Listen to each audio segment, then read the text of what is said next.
a.m. on Irie FM with me, Courtney Mack. Brought to you by Don Roy Music. Don Roy Music Production, promoting their new compilation album Mankind Rhythm with Beautiful Day by Capitan and Inner Voice, available on all digital platforms. It's a beautiful day. Got a shout out to my brothers. Spread the love, okay. United. Hey, children, where I'm figure paralyzed. Babylon, me say them a make a bag of lies. They say one thing and do otherwise.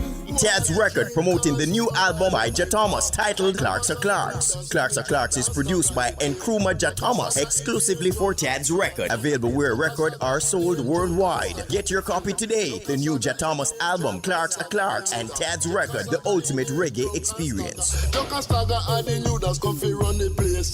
Junker Stagger and the new that's comfy take over. Junker Stagger and the new that's comfy run the world. Fling out your left foot and move your right shoulder. Fling out your right foot and move your left shoulder. DHL Excellence, simply delivered from Jamaica to the world. Tad's Record, promoting the new single by Ginger titled Fall in Love. Fall in Love is produced by Tomeek Williams exclusively for Tad's Record and available on all digital platforms worldwide. Ginger, Fall in Love, and Tad's Record, the ultimate reggae experience. People fall in love every day.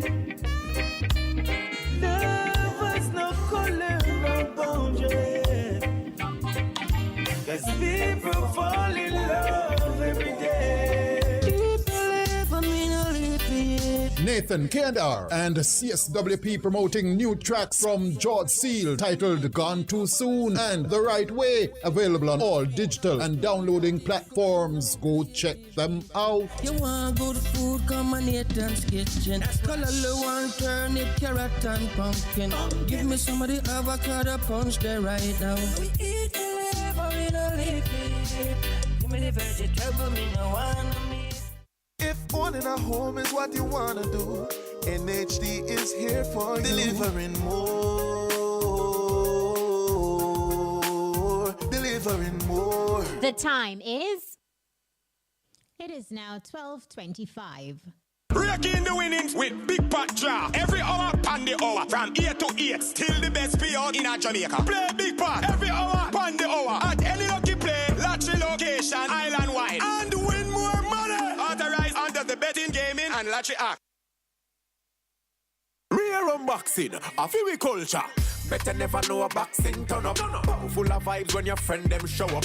Watch it fight, mix a rum with your cups up. A rear up fight nights, everybody roll up. Fight nights, a Fiwi culture. No fun and excitement, boy, yeah. Fight nights, a Fiwi culture. Full of vibes, rear up, make we show ya. Make we par at the biggest boxing championship. Ray and nephew fight nights. Must be 18 years or older to drink. Drink responsibly. Groovin' in the Park, an evening of reggae and rhythm and blues, featuring live in concert Taurus Riley, Baby Sham, Wayne E. Wonder, Frisco Kid, Minister Marion Hall, formerly Lady Saw, Uncle Charlie, and a Sound Clash exhibition featuring Bass Odyssey, Dynamic, Yardbeat, and David Rodigan. Groovin' in the Park, Sunday, June 25th at Roy Wilkins Park, Queens, New York. Get your regular and VIP tickets now at Eventbrite, or for more info, check groovinginthepark.com. The optical center that's taking optical business to the next level is giving away free eye testing. Yes, and civil servants get 20% off all services, including cataract surgeries. 20% off? Yes, summer is coming up. Get your designer UV and polarized shades. Get computer and phone blue light protection with our blue block and transition lenses. All customers get 15% off. And Keisha, guess what? They carry the widest variety of frames. Come choose yours today. Call Premier Optical at 876-630-2460 or 876-899-3385. Finally, a game-changing technology to treat erectile dysfunction in Jamaica. ED1000, the gold standard in treating all cases of poor erections due to circulation. ED1000, revolutionary, simple, non-invasive, pain-free, and boasts an 80% success rate. ED1000, offered by Bioregeneration Integrated Medical Center. Call 876-565-1168. Located at 15 Haining Road, Kingston 5. For an appointment, call 876-565-1168. Bioregeneration Integrated Medical Center. The best in clinical care. Are you looking to achieve good health? Wondering how you can start your health journey? Well, we have just the information you need. Join me, Maisha Brody, this and every Tuesday during the Live at 5:45 news package for Healthwise. From your physical to your mental health, modern medicine and herbal remedies, we will explore how you can achieve and maintain good health. Brought to you by Value Life Pharmacy, Wellness for Living. Shops 6 to 7 White River North Commercial Complex, Ocho Rios. Call or WhatsApp prescriptions to 290-6491. Royal Luxury Body, the exclusive body sculpting palace. Exchange St. Anne. Call 876-429-7005 and get sculpted today. You deserve it. And Surgix Jamaica Limited, compassionate healthcare. 7 locations island-wide. Call 631-5295. That's Healthwise with me, Maisha Brody, this and every Tuesday during the Live at 5:45 news package on the nation's #1 Irie FM. It's not an easy road. From commercial projects to documentaries, short films, or music videos, his signature Game Over logo has been stamped on many video productions. This Thursday, June 22, 12:30 p.m. to 1:30 p.m. on the road to success, we will journey with one of the most sought-after Caribbean film directors, Jason J. Will Williams. Hey, this is film director J. Will. Game Over. Journey with me on the road to success with Kashima Francis on Easy Skanking this Thursday, June 22nd on Irie FM. Bless up and see you then. Big up. That's Road to Success, the journey, geared to inspire, uplift, educate, motivate, and entertain. This and every Thursday inside the Easy Skanking. I am a success story, yeah, success. A success story. I am a success story. Yeah, success. Jamaica's Reggae Boys hit the road again. The CONCACAF Gold Cup tournament in the United States is the next big one, June 24 to July 16, and this time they're aiming to go all the way. New coach, new kit, new players, new mindset, and the CONCACAF Gold Cup crown they aim to make their own this time around. The Sporting Choice Irie FM joined the boys again on the journey with all the action, the details on and off the field, with reports throughout the journey across the USA, Chicago, St. Louis, Santa Clara, Arlington, and Inglewood, as the Reggae Boys seek to surpass the best efforts of 2015 and 2017. Lawrence, the in-swinger, Howard staying at home, and it's in! Javon Watson! It's all courtesy of Scotiabank. For every future, Ocho Rios Parts Center, 93 Main Street, Ocho Rios, for the widest range of radiators and dispatch for all vehicles, widest range of parts and accessories for Kia, Hyundai, Tucson, BMW, Mazda, Mark X, Suzuki, Swift Rado, and much more. Telephone 349-1244 or 874-3003. Ocho Rios Parts Center on Main Street, Aware Do It. Gold Line Pharmacy, Main Street, Chapelton, Clarendon. Serving our clients is our first responsibility. Call us at 785-0128. Irons Mechanical, White River Road, Ocho Rios, where we do full servicing. Your one-stop auto repair shop for all vehicles. Call Irons Mechanical at 876-974-9173 today. Germany's Auto Sales, 52A West Street, Port Antonio, and White River, Ocho Rios.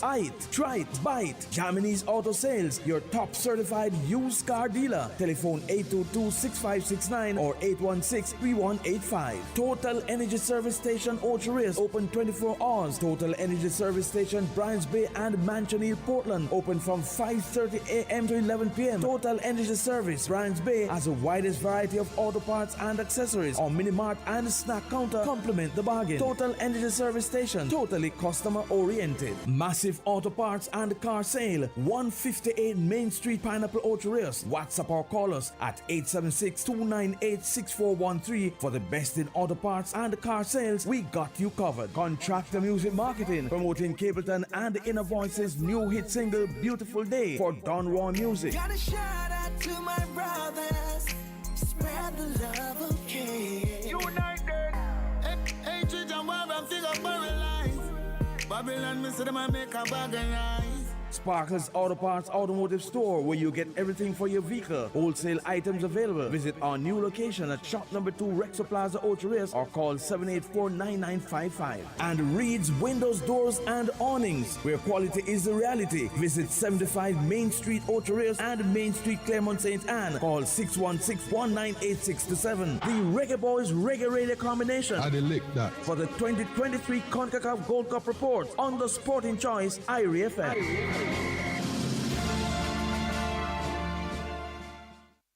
Jamaica, get ready for the new series of Jamaican banknotes, which was released into circulation June 15, 2023. Join Chuka, DJ Diamond, and the Irie FM Outside Broadcast crew. Irie FM are #1. Alongside the BOJ Road team at Mega March in the Portmore Town Center this Saturday, 10 a.m. to 3 p.m. as the bank continues its sensitization program in readiness for the release of the new series of Jamaican banknotes. Come learn more about the new $50, $100, $500, $1,000, $5,000 notes, and the new addition to the family, the $2,000 note. That's a live outside broadcast of the Bank of Jamaica's public sensitization session at Mega March in Portmore Town Center this Saturday, 10 a.m. to 3 p.m. See you there. Still I count all money, I mean no job for no new money yet.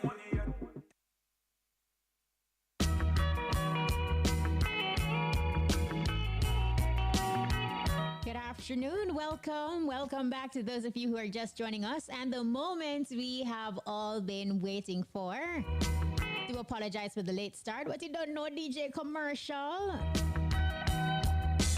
From commercial projects to documentaries, short films, or music videos, his signature Game Over logo has been stamped on many video productions.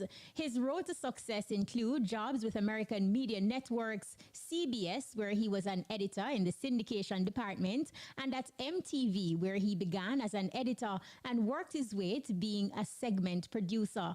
As a film director, J. Will has worked with the likes of rapper Kanye West, Shaggy, Diplo, Major Lazer, Movado, Popcorn, Sean Paul, MIA, Sean Kingston, Luciano, Beanie Man, Junior Reid, Snoop Dogg, Wizkid, Kabaka Pyramid, Damian, and Kemani Marley, among countless others. At present, he's one of the most sought-after Caribbean film directors, and today we are absolutely honored that we are going to be journeying with none other than Jason J. Will Williams on the road to success. J. Will, thank you so much for taking time out of your busy schedule to take us on your journey. All right, I know you're talking, but I'm not hearing you. I was saying thank you for having me. No, absolutely. And look, I know you're used to being behind the camera. So here you are today, lights, camera, action, front and center. How do you feel? I feel good. Privileged for you to invite me on your show, you know. Awesome. Now, let us start with your foundation, Young Jason Williams in Spanish Town. Take us back to your, where it all began, and how would you describe your childhood and growing up in St. Catherine, Jamaica? All right, so I went to a small school in Waukegan called Crescent Basic School. That's where early childhood. Miss Taylor was my teacher. Then from there, I went on to St. Catherine Primary School, White Church Street. Being a Seventh-day Adventist at the time, still Adventist at heart, I guess, but I'm not like in church, Mm-hmm. But it was a Catholic school, so it was kind of interesting being an Adventist and going to a Catholic school. So yeah, that's where I got my start, St. Catherine Primary School. Then I later passed my common entrance and went on to St. John's Road to St. Catherine High School. So early beginnings just began with growing up Waukegan, Brunswick Avenue. Everybody knew, Spanish Town. Tough place, but I had it says it takes a village to raise a child, and that was the case with me. My family at church, my aunts, my dad, and everybody, the community grew me, Yeah. Mm-hmm. You highlight your aunts and your dad. Talk to us about that family structure and what exactly did you admire about your guardians or parents?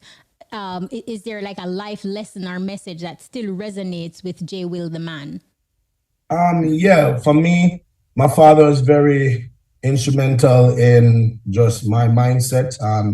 He's a disciplinarian, very, very strict man. You understand? My dad's name is Iron, you know? So if somebody named them picnic Iron, my dad is Iron George Williams, you know? Wow. Also, for short, they call him IG. And he was one of the best mechanics in the area. Didn't have much, just he had a Honda 50. Then eventually he had a Suzuki 100, and he had 3 boys, and he used to bring all 3 of us on the bike, you know, though I was very embarrassed a lot of times. I would rather walk or take taxi, but this man was set on having me, like 3 of us, the little one at front, Romy at the front, Dukey, then him, then Dukey, then me on the back, you know. And he would bring us, he was dedicated. Every morning we had to wake up. My father's a countryman, you know, came from St. Elizabeth, a little town called Coca in St. Elizabeth. That's where my dad is from. And he brought a lot of the country lifestyle to Spanish Town. So even though he wasn't in the country anymore, him still a plant, him tree them, and we had 1 cow and about 10 goats, you know, in the city, you know, because Spanish Town is not like talk about Linstead or Bagwalk, you know. We had a cow. Yeah, this man had a cow. So we have to wake up a morning time, take up the dog, doodle them out of the yard, show them where, right? This is all before going to school. Bring the cow, go tie them out, catch water and set the water, bring the goat, them go tie them out, set water, come back, eat a breakfast, go bathe, and all be ready before we would go off to school, and he'd drop us to school every morning. So I had a very strict upbringing. My father didn't really go to church then, but we had to go to church because all of my auntie them and cousin and everybody else went to church. I went to Vilmore Seventh-day Adventist Church. And so I had a very good upbringing, you know what I mean? I didn't have a choice but to succeed in school, you know? So it wasn't an option. Dad worked really hard. Do you have a relationship with your mom? I know you mentioned your aunt or your dad. Yes, I have 2 mummies. My mom was very young when she got pregnant. I think she was maybe 17 or 16, I think, somewhere like that. And she herself, she was in Montego Bay and she worked in Kingston. So my mom left me with my dad and used to go to work. She had to travel back and forth for work. So eventually my dad's girlfriend at the time, so yeah, my father is a little jealous, if you would say, because he got me with my mom, but then his girlfriend raised me, you know, which is my second mom. I grew to know her as a mom. So I have 2 mommies. I'm blessed. So a biological mom, and I lived with my stepmother growing up, but my stepmother migrated to America when I was very young. So I talk about my dad a lot because it was mainly just my dad while my stepmom was in America, which she came instrumental later on because she's the one that filed for us. And that's how later on in life I went to America. But it was just me and my father and my brothers in Spanish Town. And my biological mom used to visit, but she had a live-in work in Kingston. So she used to live in and come back and forth and visit.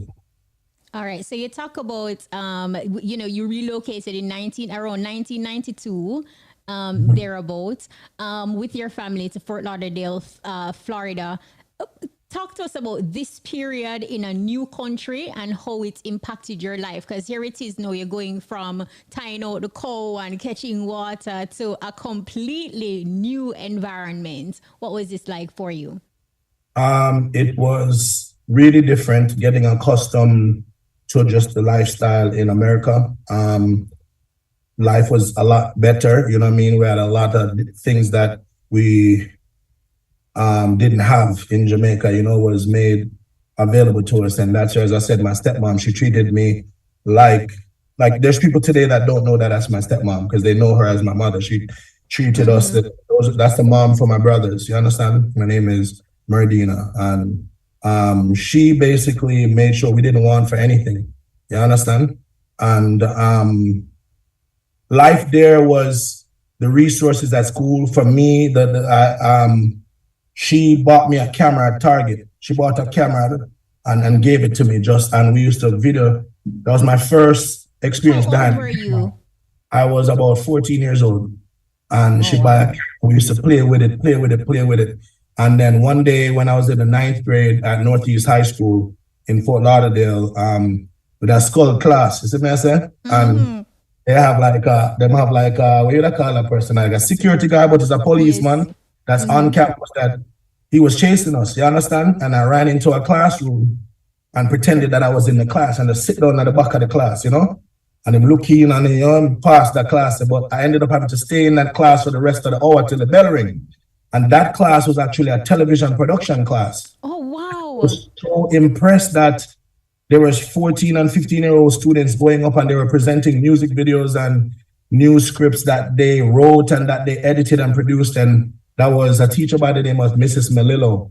And I remember at the end of the class, she called me and she said, I saw what you did, you know what I mean? And I was like, I'm really interested in this class. She's like, you should sign up for it next semester. And I was like, yeah. And she's like, bring your form to me. And because you had to get into the class by recommendation. So I went to her and signed up for it, not knowing that I had a knack for it. And I ended up being her best student. Like, because I had this camera at home that I was playing around with, I was way more advanced. And with the things that she taught me, I was editing, non-linear editing at the time. So no people edit on a computer. I was editing tape to tape, VHS to VHS. So I learned how to edit non-linear, how to shoot. And by the time I was done with high school, I was writing, producing, and directing. And funny enough, one of my first music videos that I ever directed was a video, Shaggy Boombastic. I did that song with me being the artist singing. And then later in life, I would become Shaggy's director, which is interesting. You know what I mean? But wow, talk about divinely orchestrated, man. Yes, and then but one thing I can tell you, the schools in Florida had something called magnet programs. And if you wanted to be a nurse, you could go to, say, Calabar, because Calabar has a magnet program for nursing. If you wanted to be a doctor, you could go to JC because JC has a magnet program. And what in those magnet programs, outside of the regular curriculum that they teach you in school, they had specialized classes that would give you like a college level classes and information in the field that you desire to go in. So my school had a magnet program for television production, and we had a TV station in the school. So by the next semester, I was writing and producing for that TV station and producing the morning news. So every morning when you come to school, the bell ring, you hear the national anthem, then the TV would come on and we would be on TV broadcasting to our fellow students, reporting how the football team did, how the track team did, how the basketball team did, telling them about the weather. Like we ran a whole news program, understood how to produce a new program, how to time commercials, do all of that. I had all that knowledge coming out of high school. So by the time I was going to college, I had so much experience without going to college. You know what I mean? Wow, that is absolutely amazing. Stick and stay. We're going to go for a quick time signal and be right back. The mission of the Ministry of Legal and Constitutional Affairs includes revising Jamaica's legal and constitutional infrastructure and accelerating the pace of reform. The time by the MLCA is... It is now 12:47. If you're just joining us, we are on the road to success and we're journeying with none other than film director J. Will. So here it is. No wonder, because I did some digging and then I read that by the time you were in college, you had produced and directed over 25 home videos. And, you know, I guess Fort Lauderdale was where your passion for film initially got ignited. Yes, prior to moving to America, I always wanted to be a preacher. I thought I would be a pastor. Are you serious? Yeah, funny enough. And I don't know if you could understand the climate back in Spanish Town, like just with violence and certain things, but it was a secret that we were going to America. Like we really didn't know. I mean, I know I visited the embassy with my father one time, like years ago, and I know that my stepmom was in America. But I never knew that we were planning to migrate. So we just find out 2 days before we were going to America. My father said, yo, then I have to go to school tomorrow and we'll go to America. That was it. Ticket buy everything already because in that time, people used to get robbed whenever you go foreign. You have to save up money to buy the US. You understand? Buy up US, sell off everything, and we would chatty self would probably go tell people in the neighborhood, yo, we are going to have a big bag of money. You understand? So my father basically, it wasn't like little pick the business. You understand? So I went to America not knowing I was going to go. Just had like a 2-day notice.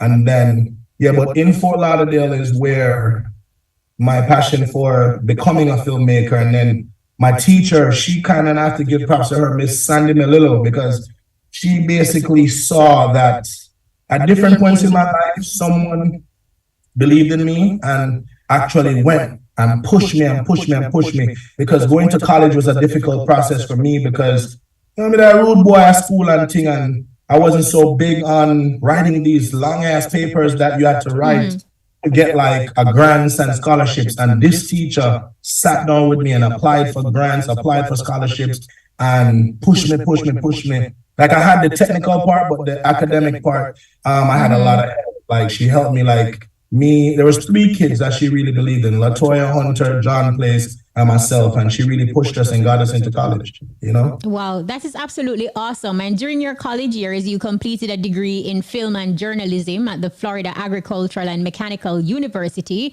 FAMU. Looking back, what life lessons did you learn during your college years that really, set the pace for Jason Williams? So I attended a historically Black college. So there's a lot of history there already. Attending an HBCU versus attending like a white institution. So I think that how the teachers related to us and the professors related to us is a little bit different, and a lot of history. That's where I would have met a lot of the people that are now my friends and business partners and people that, But when I got there, I also realized how important high school was, because when I got to college, I didn't really learn too much technically there, because I was already so advanced. I was teaching my classmates how to use certain equipment. And I'm hearing you.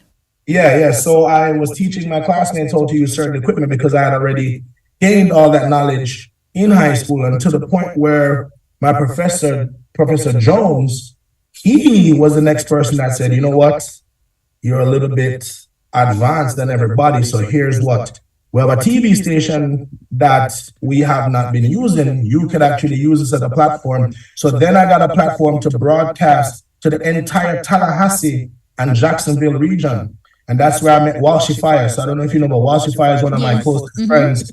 And he was doing his master's at the same time in journalism. So we started a TV show called Pon the Hill, where we used to go and I used to film while she was the host. And we used to just all manner of pranks, different things. We used to come to Jamaica, use a VHS and record all the music videos of JBC at the time or whatever. So we take the video them from Jamaica, bring them back to Tallahassee. That time there was no YouTube. So there was no YouTube and no way to spread. There wasn't even Caribbean music on the radio. And while she was a part of that, he was one of the first people to get on a radio station and started playing reggae music. So he was a radio DJ out, and we had the TV show. We became really, really popular. And there was a club called the Caribbean Students Association. We both was a part of that club. And we were just there spreading Caribbean culture. We used to just rep the Jamaican flag. Like anywhere we go, have a yard flag, like anywhere dancing and go on any dance, I keep watching would be playing. So that was my college years. Was really, I didn't gain too much technical skills, but I did gain, because I was a journalism major. You know that, like, crazy amount of writing, crazy amount of literature, like, and then that's where I learned how to be articulate, how to speak like a certain way, and why me talk the way me talk right now. You know, the little rat kind of get cleaned up a little bit, because at that time my aspiration was to be a news reporter. Like, I thought I was going to be like you. This is Jason Williams reporting for here today for you. You know, so I was training to do that, you know, or become like a sports announcer or something like that. So that's what I thought my future was when I was in college. But my professor said, hey man, you know, when I look at your reel, I see all these music videos that you did in high school. Have you ever thought about going into entertainment? Because I was really wrapped up for news journalism, you know, and he was like, I have a friend at MTV. Would you want to be interested in doing an internship? And I said, yeah, but what kind of internship? And it's like, oh, answering phones. And I was like, and I don't really want to, but all right, me take it, right? So Vanessa Moore was a black woman, another Jamaican woman that was at MTV, and Professor Jones linked her, and then she got me as her intern. And to my surprise, I went there and said, yeah, I'm going to answer phone, this and I want to go down a TRL, you know? But guess who I was answering the phones for? The vice president of MTV at the time. Was David Combs. So I was the intern in the vice, you know, the kind of people when I meet. I met Beyonce, Destiny's Child, like all of these people was coming in and out of this office. You understand? At that time, MTV was in its prime. Yeah, man, at them time. So that's how I made all the connections. So even though I didn't have a production intern, I wasn't touching any camera, touching any equipment, the resources that I got and the connections that I made set me up that the next year when I graduated college, I was already linking people, sending them my reel, and before you know it, I got a job. My first job, though, was at CBS. So with my degree, I was able to land a writing job at CBS. So I was working at CBS. Then 9/11 happened. I was like actually on a train coming from Brooklyn, had my son in my hand. My son at the time, Anthony, he was about a year old. And I had him in my hand on the train heading to work when the first tower fell. And I had to like walk like for almost a mile underground and came out in all the rubble at Wall Street. I came out at Wall Street. Oh my goodness. Yeah, so after all that happened, when I was there, I kind of got depressed at the type of news stories that we were doing. And I kept applying at MTV, and then I got a job, even though it was paying me less. I took that job just to be in entertainment for lighter topics, you know? But the good thing, it was still a Viacom company because MTV and CBS is owned by Viacom. So it was almost like I transferred to the company, yeah. So at what stage, because here it is, you know, from CBS to MTV, at what point did you make that determination to become a film director? How did that happen?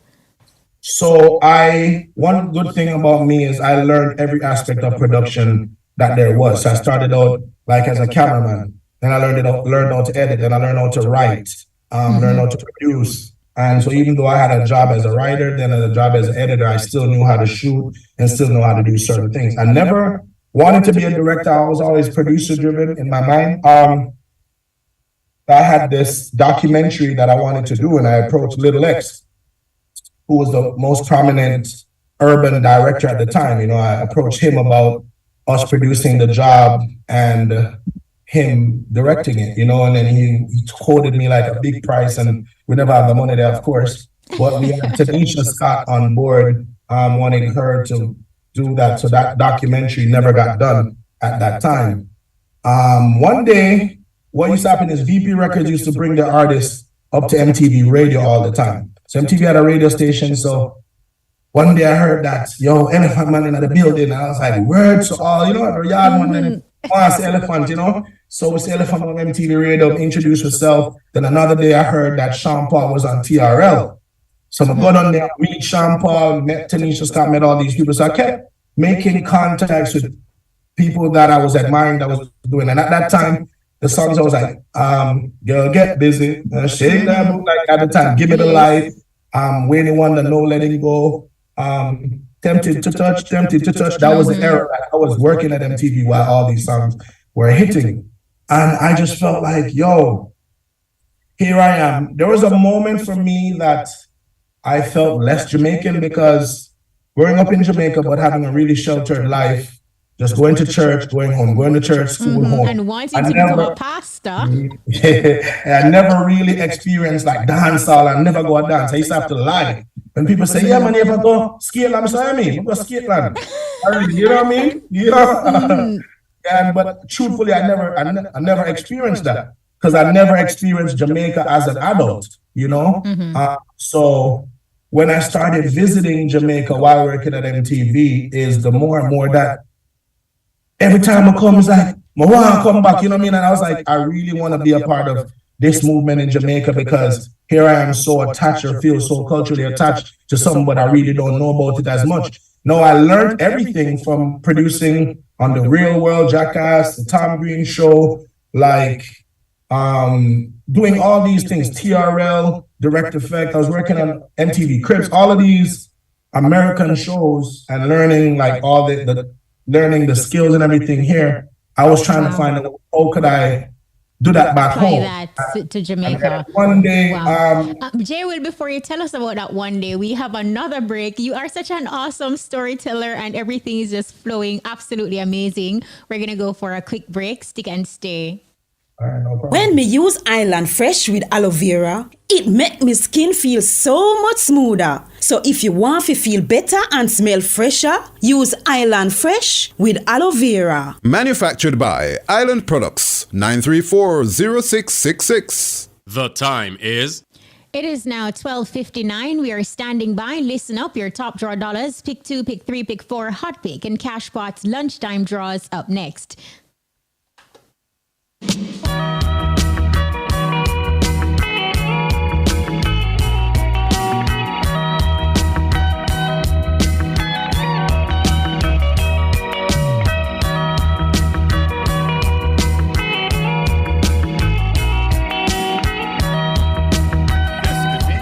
Lucky day! Get your tickets out and let the games begin. Good afternoon. It's Thursday, June 22, 2023. I'm Kimberly and welcome to this afternoon's Supreme Ventures live game draw. Before we begin, here's a quick look at our mid-morning winning numbers. All Supreme Ventures live games are being supervised by the Betting, Gaming and Lotteries Commission and observed by the independent auditing firm PwC. Let's put some money in your top draw. This afternoon's jackpot is $400,000. Here are your winning top draw numbers. And your first winning top draw number is 3. Your second number, 20. And your third number, 21. Your fourth number is 8. And the final number for that $400,000 is 7. And now let's pick your play with our dollars game. I hope you're feeling lucky. And the first winning dollars number is 9. Your second dollars number, 35. Next up is 27. Following is 36. 15. And we're halfway there with 34. 6 follows. 31. And coming down in our dollars game is 14. 17. 26. And our final dollars number is 5. And now for some easy winnings with our Pick 2 game. And the first winning Pick 2 number is 21. Your second number, 18. Once again, your winning Pick 2 numbers are 21 and 18. Up next, you can play 3 ways. It's our Pick 3 game. And the first winning Pick 3 number, 4. Your second winning number, 7. Your third number is 5. Once again, your winning Pick 3 numbers are 4, 7, and 5. Now it's time to turn up your winnings. Get ready for Pick 4. And the first winning Pick 4 number, 0. Your second number, 1. Your third number, 8. And your fourth and final Pick 4 number, 6. So once again, your winning Pick 4 numbers are 0, 1, 8, and 6. Now it's easy to win, so let's heat things up with Hot Pick. And the winning Hot Pick number is 9. Congratulations to all Hot Pick winners. Again, the winning number is 9. Now you can win $280 for every $10 winning Cashbot bet. Let's get ready to play our Cashbot game for Thursday, June 22, 2023. You live to play it, but can you win it? Get ready to be a big Cashbot winner, and let's see what the winning Cashbot number will be. And this afternoon's winning Cashbot number is 34. Congratulations to all Cashbot winners. Again, the winning number is 34. Now let's mega your winnings. Good luck. And a mega ball has been selected. And now it's time for the monster winning. So good luck once more. And a monster ball has been selected. Remember to go mega and monster 6 times per day for Cashbot for more chances to win. Again, the winning Cashbot number is 34. The lucky mark is baby. And for mega, a mega ball was selected for pick 3, pick 4, Cashbot, and hot pick. And for monster, a monster ball was selected for Cashbot. Let's take a look at this afternoon's winning numbers. Congratulations to everyone who won. A huge congrats to our latest lotto winner who won the jackpot of $35 million. The winning ticket was purchased in Meadowbrook, so check your tickets now. Money Train promotion now come to Money Time. Players can win up to $300 on a $10 bet every week as a surprise payout. For this week's Money Train, you can win $285 on 1 to 36, $295 on 0, and $300 on 00. Join us again at 3 p.m. for more games you love to play. I'm Kimberly. Have a supreme afternoon. Hope you were a big winner. Play your favorite Supreme Ventures games every day and tune in for our live draw 6 times a day at 8:30 a.m., 10:30 a.m., 1 p.m., 3 p.m., 5 p.m., and 8:25 p.m. on this station. Supreme Ventures, making winners every day. That was the lunchtime top draw dollars, pick 2, pick 3, pick 4, hot pick, and Cashbot draws. Congratulations to all of today's winners. Join us again at 3 p.m. for another chance to win in hot pick and Cashbot special pot draws. If you're just joining us, we are on the road to success and we're journeying with none other than film director Jay Will. Now, Jay, before we went to the Cashbot break, you were in the midst of talking to us about what you were learning internationally, and you're thinking about how you can creatively inject that into the Jamaican context and make something grandeur. Yeah, so eventually while working at MTV, I was working on things there, and I kept getting opportunities to come to Jamaica. So I would go work 9 to 5 in New York at MTV. Then Friday evening, I'll jump on a flight, come to Jamaica, prep on a Saturday, shoot on a Sunday, jump on a first flight Monday, and go back to New York. So it was like that for a while. Some of my early videos was like Luciano give praise to Rastafari, Wayne Marshall and Tommy Chin arguing and why. The first ever video I did though was for a New York artist called KC Jockey featuring Elephant Man. That was my first job, and it was because I was at MTV and Jamaicans like, yo, I'm under the MTV. If he does my video, maybe my video will play on MTV. Well, that's how I ended up directing most of the videos that I did in my early years. People just like, that's how I got the first shot. Yeah, I assumed like, America MTV must can play the video, you know? But anyways, eventually became a conflict of interest, and I had to just give up working at MTV and I moved to Jamaica. Of course, there was a love story somewhere involved. There was a girl that I met, and then I moved, my son moved from Jamaica. And then the things started going, hard life started reach. The real life started hitting. My parents was like, oh, we struggle and fight to get this man out of Jamaica. And here he is, having been and then come back to Jamaica, come start, you know? But it was like, because, you know, of course, the money did different and people was, I wasn't making what I was making. So I just had to come to Jamaica. And for me, to tell you, the motivation for me was, I was a part of a huge company in America, but it wasn't a company that I built, and I was no one in that company. I was like a non-important person. Sometimes I use the analogy like I was basically like pause, but like a small, I don't want to say fish, but one small creature that you see at MTV. Yeah, one little, like I was a plankton. Little atom. Yeah, I was one little plankton in the sea.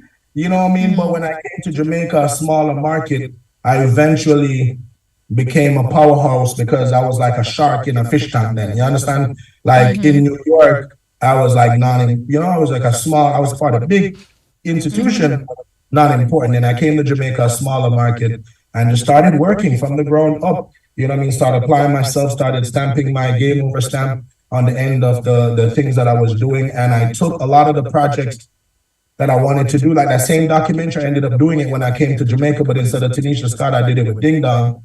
And it's All About Dancing, a Jamaican documentary, which is my first feature film documentary. You got an award for that as well. Yeah, I did. So I just applied basically everything that I've learned over the years, but I was just more happier in Jamaica and felt that my work was a little bit more meaningful, you know? But during those times when you returned to Jamaica and you mentioned the hard life and the hard times and things that reached that your parents would have shielded you from as a child. Now you're an adult doing it.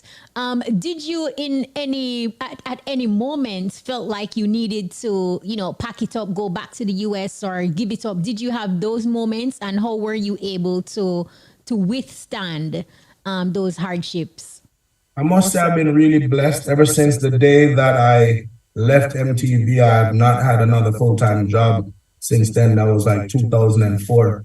And I mean, it's by faith. I think like, I don't know where the next job is coming from, but it comes, you know what I mean? It always comes. And I think with my work ethic, and I've always applied, I've been a harder. Anybody can tell you that I'm on the work hard, you understand? And I'm also good at what it is I do. So with that, comes, you know what I mean? Like, so I used one thing to get, so I started out doing music videos, then used music videos to get into commercials, then used commercials to get into TV shows. So I produced some of the top TV shows, Rain Every Contender, Teachers Pet, Cash Cab. I've done Guinness Sounds of Greatness. I've done a lot of things. I've done some of the biggest ad campaigns from Digicel, Walking Down. So like every major corporate brand, Red Stripe, anybody in them, I've done their commercials. So I kept being successful. I mean, I started out from doing just little cheap videos or whatever it is, but I must say that I saw the progress. And with progress comes motivation. You understand? So, no, absolutely. And it was something that you said initially in the conversation, because now when you think about a J Will, like your production, your standard, your quality, that is now like the bar as it relates to industry professionals. Like everybody wants a J Will to be a part of their project. But what techniques and strategies do you use to capture the essence of, say, for example, a song or a commercial and create a narrative that resonates with the viewers?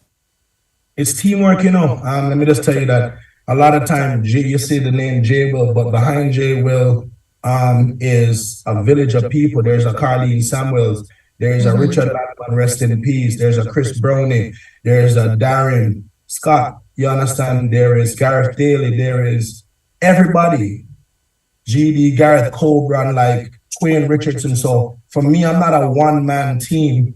I have a village of people that's a support system, from the guy who I get the equipment from, Sahai and Asha, from the person who, even as simple as their role is, as whether a PA, you understand? So I am responsible for a lot of people, you understand? So I'm just the person with the vision and the leadership skills and who get the job and see. But trust me, it's a team that I have. That's answering. I am a perfectionist. And where a man might cut a can and a man get $5 and he want keep 4 for himself and spend 1, I will spend the 5 and don't even have none for myself, just to ensure that the vision that I have for it, I want to use the best. I try to use the best people, that's it.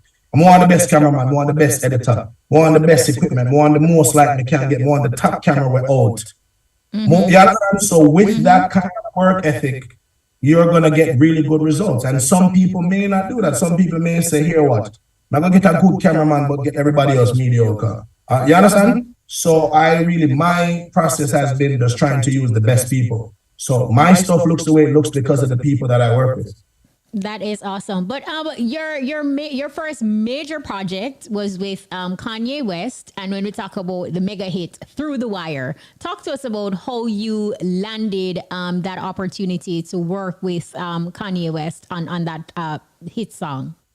All right, so while I was at MTV, I was a part of a company called KUAMP, K-U-A-M-P. And KUAMP is a group of Black individuals, Antonio McDonald, Chike Oza, Coodie, Kurt Williamson, Yomi Desalu, Yasmin. There's a lot of us that were Black professionals in MTV that was like Pinky and the Brain. Every day we were like, we're gonna take over the world. We're gonna become the next Firecom, you know? And everybody had a role, you know what I mean? Antonio was the founder of KUAMP, Chike was the head of graphics. So we met Coodie, who was friends with Kanye. And if you watch the Kanye documentary, that was the same time. If you watch Jeeps, I think it's called, that was the same time of what was happening. So Coodie came from Chicago and his connect was Kanye. We were his connect at MTV. He came up there. Kanye was trying to get an EPK made, and he was also trying to get on MTV You Hear It First. And we was the link. So we just formed a bond, and Coodie became a part of KUAMP. And one of the first things I did was edited an electronic press kit for Kanye, which aided in him getting signed to Rockefeller, because it's what they showed today. And from that, the same footage that we used to make the EPK is what Chike was the brain behind the whole situation. He decided that, yo, we could make a music video from this, right? So Chike saw, it was actually Source Magazine. He opened a page in Source Magazine, and there was a print advertisement that had a whole bunch of Polaroids on it. And he kept saying to us, imagine if these Polaroids were moving. And I said, oh, the Polaroid, I'm going to move, dog. Where I come? He said, no, man, just imagine if the Polaroids were going in and out. And we said, we don't know where I talk about, brother. And he basically did it. This was like he took a board, put the Polaroids on it with green screen on them, put the pins, film in and out.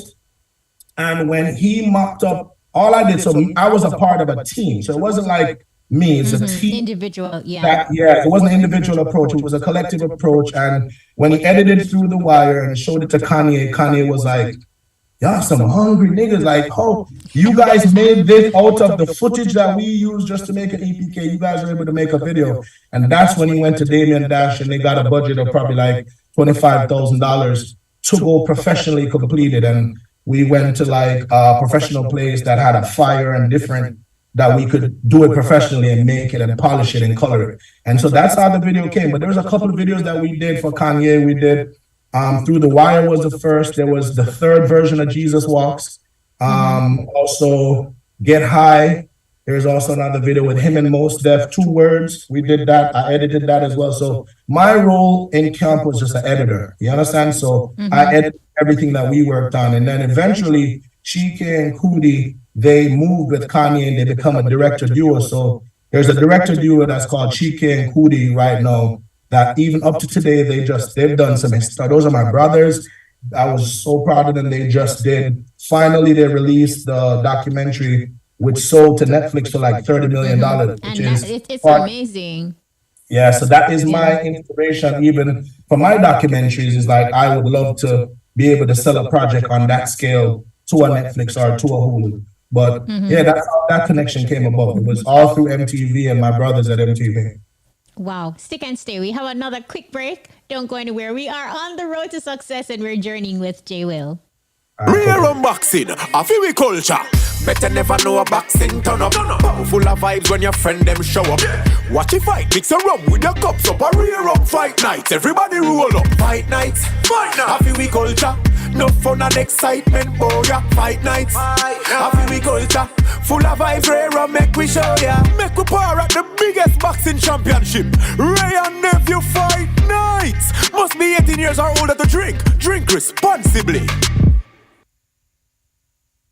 Jerky, jerky, jerky, jerky. It's the Trangbach Boston Jerk Celebration. Sunday, July 9, Boston Beach, Portland. Gates open at 9 a.m. featuring Luss, Kukudu, Fab 5, Dr. Beanie Man. Endorsed by the Jamaica Tourist Board, Recycling Partners of Jamaica, YardVacation.com, High FM sign channel. Early bird tickets for $2,000 at touchstonelink.com. Sunday, July 9, Trangbach Boston Jerk Festival. And from here, the vice, you know, Shokabos, I represent for Campfire Water World, Jamaica best drinks inclusive foam and water party. July 2nd, head down right over Mass Camp, you know. Must be 18 years or older to drink. Drink responsibly. No weapons allowed. Breaking the winnings with Big Pot Draw. Every hour on the hour. From 8 to 8. Still the best payout in Jamaica. Play Big Pot. Every hour on the hour. At any lucky play. Lottery location. Island wide. And win more money. Authorized under the Betting, Gaming and Lottery Act. All right, welcome back. If you're just joining us, we are on the road to success and we're journeying with Jay Will. Now, tell us, Jay, about Creative Source Productions, a production company with your business partner, Carleen Samuels. What does it do, and how can persons get in touch who wants to link up with a Jay Will? Do you have also like a sifting process, or it's just any project that goes? All right, so Creative Source is myself and Carleen Samuels. We're a small production company here in Jamaica, and we basically line produce, direct, create any forms of media content. As of lately, we have been one of the go-to people for any major production. So when DJ Khaled comes here, Jay-Z, Beyonce, 90 Day Fiance, rest in peace, Anthony Bourdain, Parts Unknown, Black Ink, like all the major TLC, Discovery Channel. When everybody comes here, we get an opportunity to do what's called line production, which is they tell us what it is that they want and how much money they have to spend. And we basically facilitate the production, hire all the people, get the locations, run everything, bring their equipment in for them, do the custom process, and then execute and make sure that it's a successful and safe production. So we do that for a lot of international artists. Some of the biggest videos that you see coming out of Jamaica right now that was shot here, we have a hand in it. So that is the Creative Source. Carleen Samuels is one of the top film producers here in Jamaica. If you're talking about a movie, a commercial, or whatever it is, her name has to be mentioned. You understand? On Instagram, it's Link Creative Source. Link Creative Source. And on Instagram, I am Jay Will Films. JAYWILLFILMS. You know what I mean? So we've been working together for over 20 years now. She produces everything that I work, all the things that. So what has happened is this. Because we've gotten so much success on our individual projects in Jamaica, and I've worked with everybody, shot everywhere, know the ins and outs, know the do's, know the don'ts. People pay for that expertise. Someone wants to come to Jamaica, they want a successful production, so they go to someone who's already have experience, so it goes faster. So really quickly, we can dig in our database. We can put together a crew with a phone call. You can call us today. Tomorrow, we can put together a crew and get you all the permits or whatever you need to run a production. And we've been doing that for a long time. So that is the case. And as I said, it's a teamwork. We're responsible. It's a very small film community in Jamaica. Most of these people, we've all grown up together. We've all been a part of each other's stories. So it's a small, tight-knitted film group, and we all work together and support each other, irregardless of who's the director or whatever it is. So there's a lot of jobs I'm not directing, but I operate as an assistant director. A lot of jobs I'm not directing, I operate as a producer. And the same, there's a lot of directors that assist me as well, shoot for me, edit for me. So as I said, I can never ever just take credit as one man. It's a team effort mostly. I absolutely love that too. And I think also your opportunity, like getting a foot in a CBS, in a MTV, like being able to work with top professionals and understand the structure and business and how it is run, and also that as a one man, you cannot attain success. Together as a group, a collective, it is way easier and far more efficient and effective. You saying all of this, you're making a lot of my questions redundant, because I wanted to know like about the approach. When we look at Jay Will videos, from your locations to the set designs, like everything is just, on a level.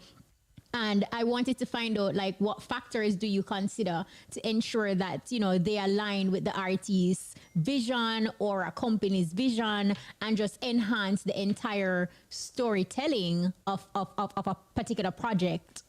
So for me, I'm coming from, as you sort of know my background, we look into demographics, which is one of the main things that I learned at MTV. Like, there's an audience for everything, and the audience for Beenie Man is not the same audience for maybe like Dexter Daps. You understand? So whenever you're working with an artist, you have to first understand that music videos are a marketing tool. And when you're creating something, you're marketing something, you got to find out what is the purpose. You want to make this video because why? What are you trying to sell? What is the aim? What kind of artist? Is this artist a Christian? Is this artist a Gallem artist, or is he a Tugs? Like, you have to understand the person that you're creating something for, understand what his demographic is, who's buying his music, who rate him, and then what are they listening to? What are they eating? What do they find cool? What are the words that they use? Do they say chargy, or do they say dongstar? Do they say whatever it is? And what I'm doing, I'm creating something to make their fan base click it, like it, subscribe, and share, and watch it over and over again. So it's almost brainwashed. So I'm going to create or do something or create something that's going to evoke an emotion out of that demographic. So I study demographics. That's the difference. I study demographic, know who I'm working with, and I don't do the same thing for everybody, because everybody has a different demographic, or what may go for this person may not go for that person. So for me, I just think it's experience, and experience teaches me how to approach each job and approach each job differently. And we just really, with a huge job we just did, was a part of a Super Bowl campaign for Jeep, which is a major global brand, that we did the Electric Boogie music video with Martin. That was a big deal. Yeah. You know what I mean? So to be able to be doing stuff like that, as I said, we have to. And it's also is people. I must say, everything that I've achieved out of life has come through somebody believing in me, somebody taking a chance, somebody giving me a shot, and me executing. So, you know what I mean? So when you get the opportunity, you have to excel, you know what I mean? And from one opportunity, you'll get another one. And that's my testimony, yeah? Are there any emerging trends or technologies you find exciting or wish to explore in your future projects? AI, for instance. Yeah, AI is very interesting, you know, and it's I see where it could be very problematic, you know, because I'm wondering about intellectual property, and I'm wondering about if AI comes up with this stuff and it comes up with the same thing for me and comes up with the same thing for you. So I think even the government and the regulatory boards, they are having a tough time with finding how to regulate AI. Even iTunes and certain people are having issues with that, because AI is creating music right now. So I think it's one of the latest technologies that is causing some problems across the board. But I definitely think since COVID, I realized that people are thinking, and I have to applaud a lot of the people who emerged out of COVID with something new, a new hustler, a new way how to make money. COVID really shook up a lot of people, and people had to think of different ways. I will never knock a person who is using their brain and thinking and hustling and trying to make money. You understand? It's the people that's being lazy, sitting on their asses, not doing anything, but butts, not doing anything, which is, you know? So I'm really interested, as I said, like in AI. I'm also interested in augmented reality. And also we flirted a little bit with a new technology in the Spice Senator video. I don't know if you've seen that video, but basically where technology is going right now, there's a screen called The Mandalorian, which if you see Star Wars Mandalorian, it's just like everything is moving to in studio. And Jamaica doesn't have a Hollywood type soundstage or a studio where you can be on set, like The Cosby Show, Martin, all of these shows are shot on studio. Tyler Perry has a huge facility in Atlanta. We need something like that in Jamaica that has a capability of doing a 24-hour sunset. Like you can be shooting something at sunset and the sun. So it's all generated. So that's where technology is going right now. And it's really, really big and huge. I got a chance to work on one project, as I said, that video that I sent Spice to Space. You know, all that was just done on one set with fake screens in the background, and it can change. And when the camera moves, you can even have the screen moving in the background, or you have it as a solid. You put the sun where you want to, you can make it nighttime. So that's the type of technology that we're flirting with right now, you know? That is absolutely awesome. Have you ever done a project based on your experience, your creativity, where you are, what you have observed for a client who they're just kind of a in the box thinker as opposed to an out the box? And how do you deal with that situation, having seen so much of the world and in your respective field? You have two different types of clients, you know what I mean? Like one artist that I work with, MIA, she actually went to film school and she was very, very involved down to the patterns or the graphics or what camera angles are. So there's some people that are very, very involved, want to be a part of the storyboard process, like every single aspect, the editing room, she's in there. No, I think I like that better. You know what I mean? So, and then you have other artists that come to you and say, hey, what do you think should happen? Like, I like your stuff. We're just going to follow your lead. Here's the song. We're going to do anything like you said. You would just tell them what. So there's some people that have different approaches. You know what I mean? Which do you prefer? To be honest with you, I don't mind if an artist is involved, if it is that I'm inspired by them or if they're actually creative. But some of them are lame. I'm corny as hell and they have some really messed up ideas. Are just fool ideas and you don't know how to tell them because they must spend the money. And you have to depend, dog, that body, man. But you what?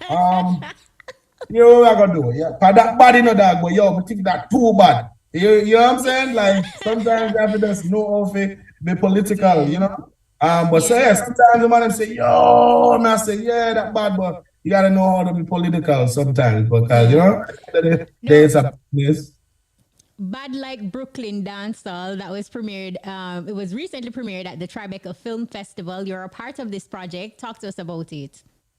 So Bad Like Brooklyn Dancehall is telling, it's a story that's never been told. It's talking about what was happening in New York during the 70s and 80s when there was a huge migration shift where people were leaving Jamaica, heading elsewhere because of political violence and certain things. It tells you who are the key players, what was happening in dancehall, the story of dancehall being written, who were the players, what was happening in Jamaica and what was happening in New York, and who are some of that instrumental people and them telling their stories, people that experienced it, what was going on a radio station there, TV station there, and how this huge genre called dancehall, which is so influential to the world, and we see it, everybody imitating, mimicking, taking bits and pieces from it, like how this influential culture got created and started, and just telling the New York story, the aspect. So it's like a New York story, and this is a story that's passionate to Shaggy because he was a part of that movement. He's the executive producer on the project.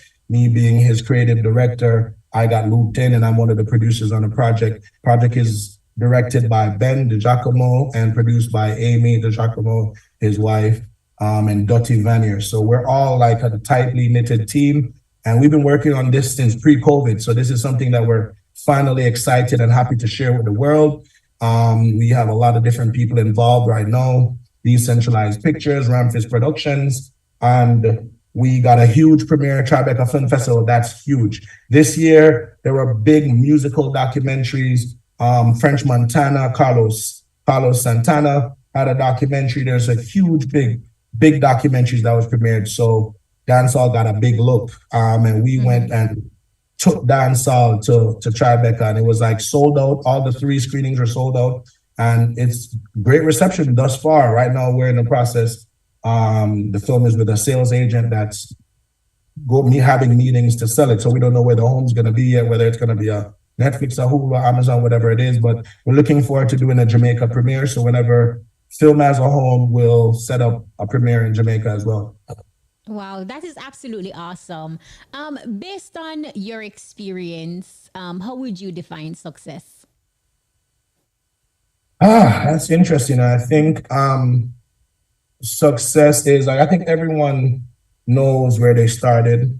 They know where they currently are, and they know where they want to be. If you don't know that, then you have to work on knowing that. And I think success is the closer you get to the marker that you have placed for yourself of where you want to be. So no one knows your journey more than you yourself. You know where you're coming from. You know where you started out. You know what life was like. Some people go up and down success, like they get successful, unsuccessful, successful, But I think success is measured mentally by you, just knowing your journey, where you are right now, where you want to be. And the closer you get to it is steps closer. So that's how I measure success, is getting to where it is I want to be. And I'm not halfway there as yet, you know? Wow, absolutely amazing. Look, we are absolutely out of time, but I thoroughly enjoyed this. And I have to ask you before you go, what advice would you give to aspiring video directors who want to make a mark in the industry? And are there any particular skills or experience you consider crucial for success? I first want to tell everyone that knows something, share it with someone. Apprenticeship has been lost in Jamaica. My father was one of the best mechanics, and he had kids lined up at his gate every day that he taught. Just teach someone what you know. So apprenticeship, we need to promote apprenticeship. Find someone that does what it is that you do and just go work for them. Just be around them, just being in the same room, being a fly on the wall, observing. If you rate John, go watch for free what John does, or say, hey, can I be around? Can I just be a fly on the wall? Everybody want too much and everybody wants to, you know, so I think you should try to get free training. That's what I'm saying. As much free training as you could get. And then what you don't get for free, it's online. Every single thing is on YouTube. Do these tutorials, do workshops. You know what I mean? If you can't afford to go to college, I don't think college is necessary for someone to become, like in my field as a filmmaker. And also just try to know your worth, and also believe in yourself first before you try to get somebody to believe in you. Because if you don't believe in what it is that you have or what you're selling, no one else will. You know what I mean? And I just say, push apprenticeship and just I think you just have to work hard, hustle, find what you are personally good at. What is your niche? Everybody has a niche, and you have to search until you find yours. And whenever you find yours, you need to hone that niche. You need to also don't decide that you're going to go and be a director. You can't wake up and be a J. Will. You understand? I worked at KFC, McDonald's, Pizza Hut. I work everywhere else. You have to have a hustle and a passion. And I tell people this, hustle and a passion. Just look that up. Hustle is how you pay, you know what I mean, how you work day to day, how you make your money to stay alive while you're doing all these things for your passion. You can even use the money also to fund your passion until your passion is making enough money to fund itself. So don't make the excuse like, oh, nobody never sent me a college, or oh, me not have the money to do this. But also sell figurine, sell bag juice, sell donut, whatever you need to do, just always have a hustle. Even while I was at MTV, I had a hustle as well, because I have not arrived to where I want to be. Even right now, I'm a hustle, man. My next hustle, J. Will is just one thing. J. Will is the passion, but I also have other businesses that is my hustle. Because when J. Will think them now make no money, my people them still need to eat. You understand? Hustle and a passion. You gotta have that. Wow, J. Will, absolutely amazing. I feel like I have to invite you for a part 2. There is so much on the surface that we didn't even get scratched. But this was absolutely amazing. Thank you so much. Thank you for having me.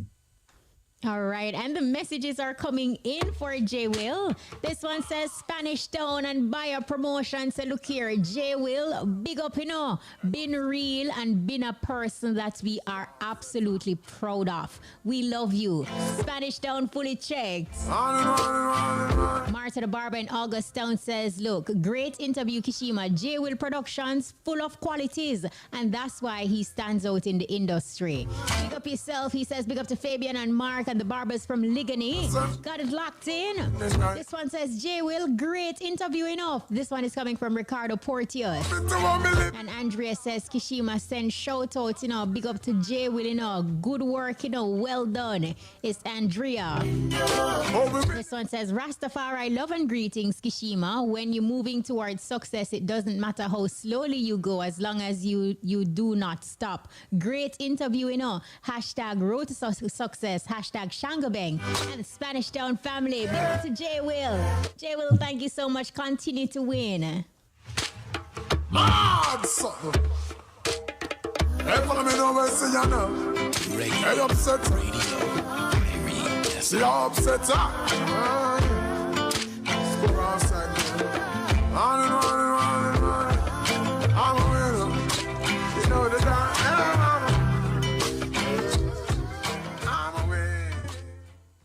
Get a juicy the classic from Wendy's. Wendy's Dave's Classic, the juicier, tastier burger. The time by Wendy's is... It is now 1:36. The Supreme Domino Master Series are done the tournament with the national finals. Drop a 6 on them and prove you are the Domino champion of Jamaica. Come out to the Chinese Benevolent Association in Kingston on Sunday, July the 2nd for the chance to win the $1 million grand prize. Plus no other winnings when you enter to play. Enjoy the fun and excitement of Jamaica's favorite game and better your favorite players at any bet.com. The game watch action live on YouTube. Register now at SPLDomino.com and follow us on social media at SPL Domino for more information. Conditions apply. Berger Paint's massive yard sale has been extended. Get discounts on Berger Paint, wood varnishes, painting supplies, and more from